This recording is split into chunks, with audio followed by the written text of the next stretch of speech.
قالوا انا كنا قبل في اهلنا مشفقين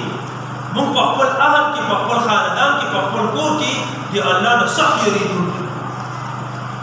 نو ګوره دی الله په یاره کار کېږي دی الله په منلو کار نه کېږي نو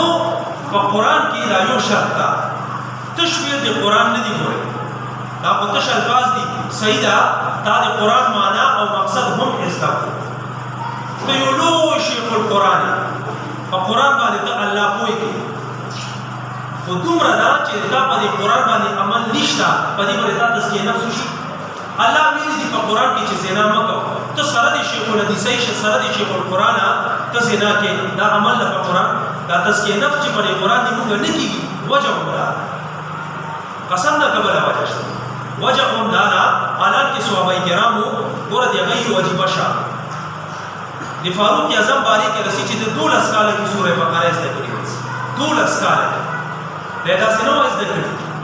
چې بس لکه د موږ ته ناظره مې زده کوو ترجمه مې زده کوو ایسته به بیا لیرو کې ګرځېدو نه د هغوی دا شان و هغوی به چې کوم آیات مبارکه زده کول به ژوند کې راوستو په هغې به عمل کول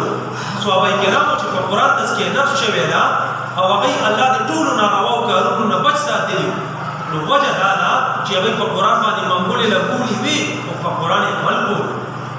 تش یوازې یوازې دا قرآن یم د ترجمان کوم ټول کړي ده دلته هم کوم هغه ځای هم کوم په دې قرآن چې د ما عمل نه وي آیا د ما به تزکیه نفس وشي هېڅکله بنیادي خبره په قرآن باندې عمل ده صحابه کرام هغه خلک چې دې د جاهلیت تاریخ وګوره او بیا د اسلام تاریخ یې وګوره د تا به ورته عقل وخوځي الله دومره اوچت مقام ته ورسول وجه دا ده چې دی په قرآن باندې عمل کړی دی بنیادي خبره عمل ده یو سړی خپل پلار ته چې بابا ته په ما ډېر ګران یې بس ته د ما د زړه سارې او ورته چې کومه خبره کې که نه زه به یې منم انشاءالله خو چې پلار ورته یې بچیه ځه که نه داسې لاړ شه نو غوندې د پټي کې لږ کار ده بابا خپل کار کوه بس خپله لاړ شه بچیه ته لاړ شه لکه سودا راوړه بابا په خپله لاړې دا عمل نه دا تابعداري ده دا تابعداري دا خو نافرماني ده دغه کار په موږ باندې شوی ده د موږ په شیخانو باندې د موږ د دیوبندیانو باندې چې کوم د موږ ملګري یاره چې بس په دې د موږ والله العظیم کړې تا پسې در باندې تزکیه نفس شوه نو دا زیات څه چې دا عمل پوره اصل شی یو ظاهر ده یو باطن ده په قرآن به ته داسې عمل کوې چې قرآن د تا په ظاهر کې وښکاري په قرآن به ته داسې عمل کوې چې د تا باطن داسې جوړ شي چې د باطن معامله د تا الله سره خو چې ته معاشرې کې مخامخ خلکو ته داسې شي چې هغه حقیقت کې خلک وایي چې حقیقت کې د قرآن وایي تاکې د مشر کشر تمیز نشته تاکې د پردي مال او د خپل مال تمیز نشته تاکې د خپلې ښځې او د پردۍ ښځې تمیز نشته یو لوی شیخ القرآن خو دا ټولې خبرې دي په قرآن کې اصل خبرې دغه دي چې موږ او تاسو په قرآن باندې عمل وکړو الله فرمایي فلیأتوا بحدیث مثله نو دوی دې راوړي یوه خبره د دې په شان ان کانوا صادقین که چېرې دوی رښتوني وي فذکر فما انت بنعمت ربک نو بیان کړه قرآن او نه تو په نعمت د رب ستا سره تېروتې ولا مجنون او نه لیونی هم یقولون شاعر آیا دوی وایي دی شاعر دی نتربص به ریب المنون انتظار کوونکا په د باندې د حادثې د مرګ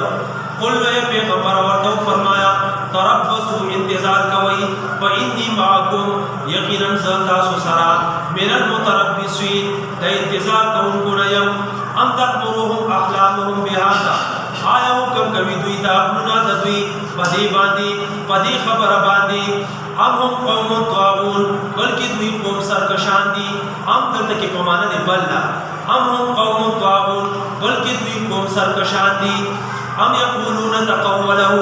آیا دوی وایي چې د ځان نه جوړ کړی دی دا قرآن بل لا یؤمنون بلکې دوی ایمان نه راوړي درته شبانه ده فلیأتوا بحدیث مثله نو دوی دې راوړي یوه خبره د دې په شان یعنې د دې قرآن په شان ان کانوا صادقین که چېرې دوی رښتوني وي الله ربنا آتنا فی الدنیا حسنه وفي الآخرة حسنه